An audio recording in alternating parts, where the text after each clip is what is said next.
A gente viu, tem inclusive imagens aí de shopping na Ucrânia que tem suástica pintada na escadaria, é liberado vender bonequinho de Hitler, de suástica e tal, coisa que num mundo democrático, ocidental, não seria normal, né? Então, qual é o nível de nazificação da Ucrânia hoje em dia? O Zelensky, ele não é necessariamente um fascista. Tá. Ele não se identifica com esse nacionalismo xenófobo ucraniano. O Certo. problema é que esses grupos sociais, esses grupos ultranacionalistas, eles não são presentes no legislativo. Tá? Os seus partidos são muito pequenos, eles até tentaram criar, mas eles conseguem, assim, pouca coisa. Sabe? Então, qual o nível Nível de influência PCO deles? nível Tá, PCO de PCO. popularidade. Beleza.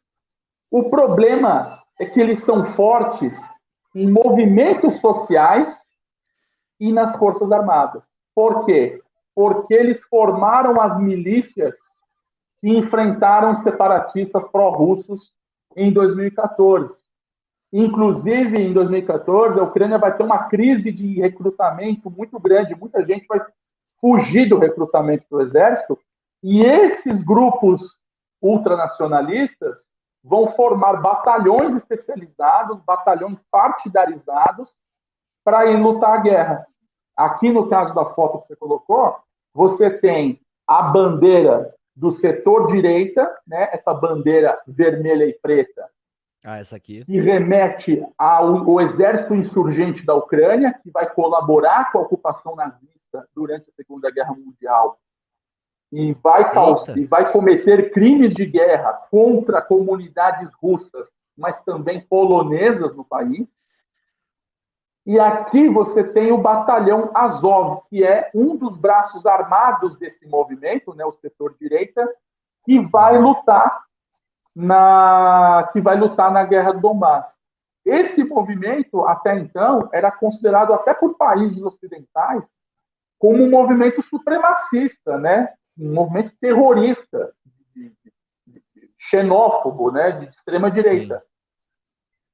Cara, em 2020, teve think tank americano, o Atlantic Council, fazendo artigo perguntando, pedindo, né, que os países ocidentais deveriam legalizar, normalizar o batalhão Azov, porque reconhecia nele um grupo nacionalista legítimo para a defesa da Ucrânia.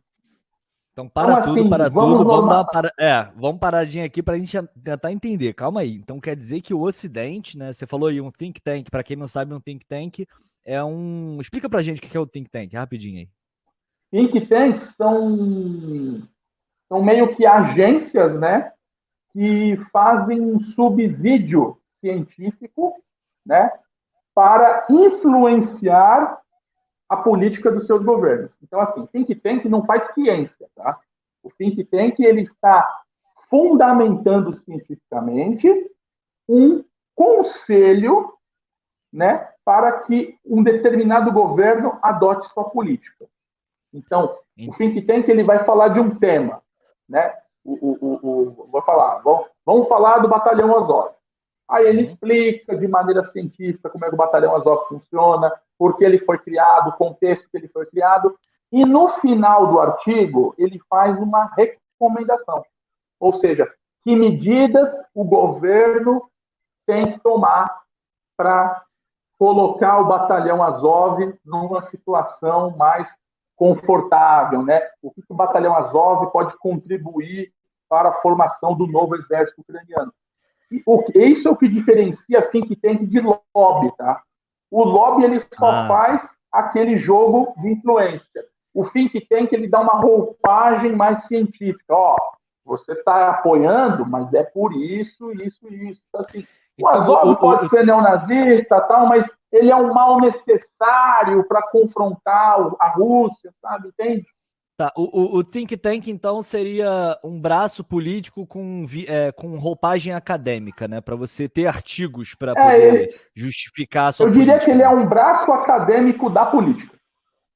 Beleza, show. Ótima definição para a gente entender aí o que é um think tank que tá espalhado, eles estão espalhados pelo mundo inteiro, né? E assim, muitos deles são financiados pelas grandes potências, principalmente Estados Unidos, que têm o interesse de solidificar suas políticas e a ideologia, eles sabem, não são bobos, que a ideologia é parte fundamental da política, porque se você convence as pessoas na ideia, aí o resto, né, vem a reboque. Então aqui a gente está vendo a foto aqui desse batalhão de Azov, que você estava explicando que, porra, os caras recuperam simbologia nazista mesmo, não é tipo, isso parece nazista e tal. Não, não, é nazista, né? Essa simbologia aqui da bandeira preta e vermelha que você falou que eram colaboracionistas, né, durante a Segunda Guerra, e os caras criaram essa bandeira aqui, azul e amarela, que é a bandeira da Ucrânia, com esse emblema em cima. Isso aqui, essa cruz aqui é cruz nazista, né? Você sabe dizer pra gente? Não necessariamente a suástica, mas ela remete à chamada 14ª Divisão Galícia da SS, que foram um dos regimentos da SS alemã, formada por ucranianos étnicos. Né? Eram ou seja, ucranianos nazistas. É isso. Exato, nesse estilo mesmo. Lembrando então, que, assim, na Rússia também existem elementos que se identificam com o nazismo, com o extremismo de direita. Tá? E essas pessoas também lutaram no Donbass, o governo russo também fazia vista grossa, e essas pessoas têm apoio em grupos de extrema-direita na Europa, nos Estados Unidos e até mesmo no Brasil. Ih, cara, agora tu calma aí, que agora deu uma embolação aqui na cabeça. Tu tá me dizendo que tem um grupo neonazista aí, que é esse, ucraniano, formado por ucranianos, mas que dentro da Rússia também tem esses grupos, né, neonazistas que lutaram também em Donbass, e a Rússia fez vista grossa, é isso mesmo? Exatamente, é como se fosse pessoas para você fazer o trabalho sujo. Então você deixa a sua fronteira porosa, né? Se vocês pegarem uma mapinha do Donbass, vocês vão ver que eles têm fronteira direta com a Rússia.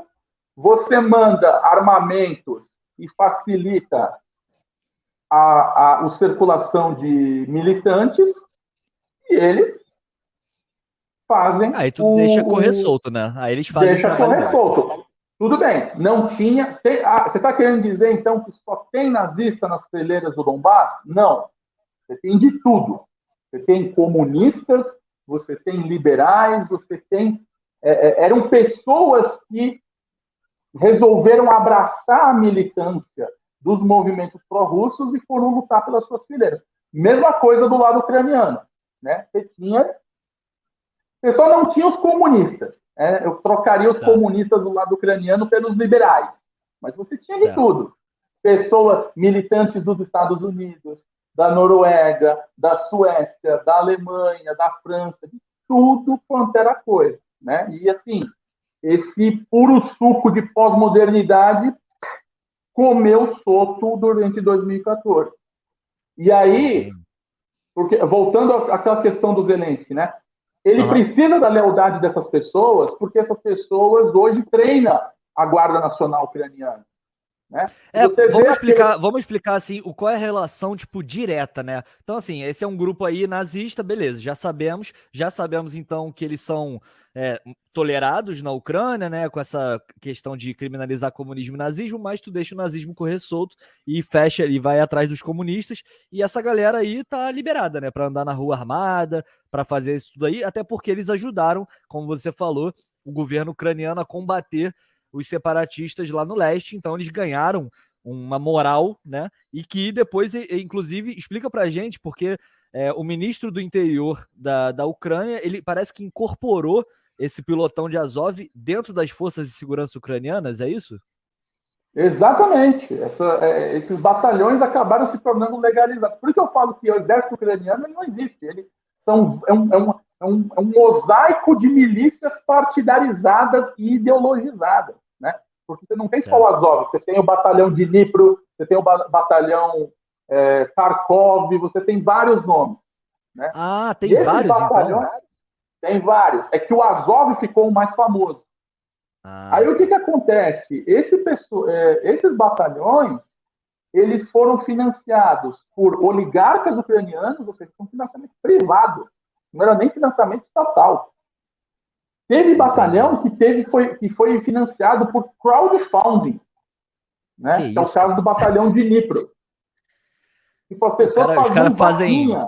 fazem um apoia-se online para apoiar um grupo paramilitar nazista. É isso. Exatamente. Então, assim, não tem. Era muito caótico a situação. E você vê que desde 2014 a Ucrânia não conseguiu organizar essa burocracia, essas forças armadas. É um governo que, assim, realmente não consegue funcionar. Então, assim, dá para a gente dizer que o governo da Ucrânia, ele hoje, depende desses batalhões neonazistas? Depende muito. E a lealdade deles é questionável, porque se os interesses deles forem muito contrariados, eles podem até tentar um golpe palaciano contra os Zelensky. A gente vai falar desse cara um pouquinho. Quem é esse cara daí? Esse cara é o Zelensky, é o presidente aí da Ucrânia, né? Tá aparecendo bastante agora, então para você que não conhecia, vamos ver esse videozinho aqui, que é rapidinho, só pra gente começar aqui nossa live. Vamos lá.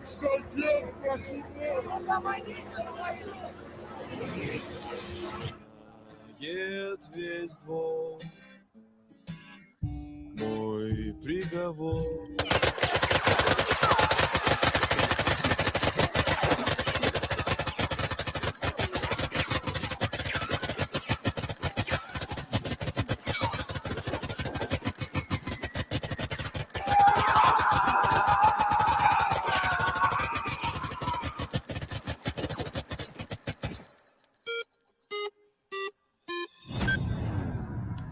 É isso. Se você está se perguntando que diabos é isso, esse é o presidente da Ucrânia. E, para quem não sabe, ele era um ator, um comediante.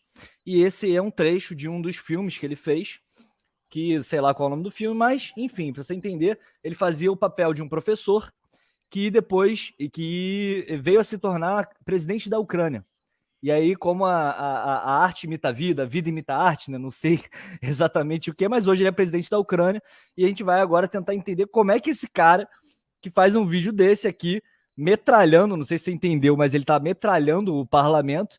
Isso aqui é, né? Na ficção ele virou presidente, a primeira coisa que ele chega a fazer quando chega no poder é metralhar o parlamento. E então vamos ver se tem alguma relação com a realidade.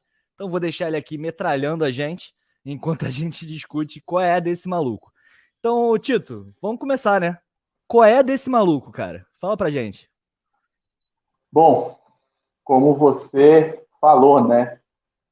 Esse cara se tornou presidente de um país. De um país de 44 milhões de habitantes. Um dos maiores da Europa em extensão territorial. Então, assim, o que acontece?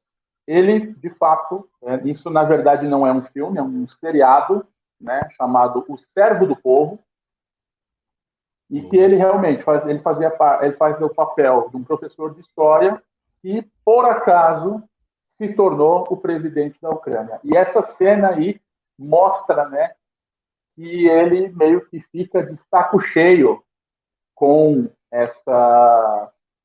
toda essa bagunça, né, que é a democracia, como diz o Churchill, né? Ela tem todos os defeitos, mas ela é o pior sistema que existe, tirando todos os outros. Então, democracia é isso. Você precisa ter debate, você precisa ter consenso, você precisa ter entendimento, né, com todas as forças políticas.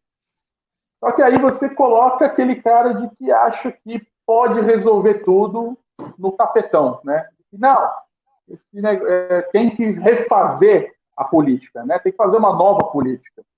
Então esse quadro aí ilustra, né? Todo de saco cheio, é muita ladainha, é muito blá blá blá, é muito toma lá da cá, né? Então vamos metralhar toda essa bagaça aí e começar tudo de novo. Vamos fazer uma nova política, uma nova sociedade, uma nova Ucrânia. E, de fato, esse seriado fez muito sucesso. Mas muito sucesso. Tanto que se transformou, tanto que o pessoal começou a cobrar de que ele tinha que entrar para a política mesmo. né? E aí, Então, e foi o que de fato aconteceu, né? O seriado dele se transformou num partido com o mesmo nome, né? Tem um mesmo? partido na Ucrânia Verdade. chamado com o nome do seriado, Servo do Povo, e ele vai se lançar candidato a presidente por esse partido, né? Inclusive, ele vai, só para finalizar, que eu cortei muito você, mas Não, continua aí, só para situar a galera aí, porque você tá dando informações preciosas aí sobre esse vídeo aí que pouca gente sabe do que se trata, né? Você tá explicando. Continua aí. Ah, sim.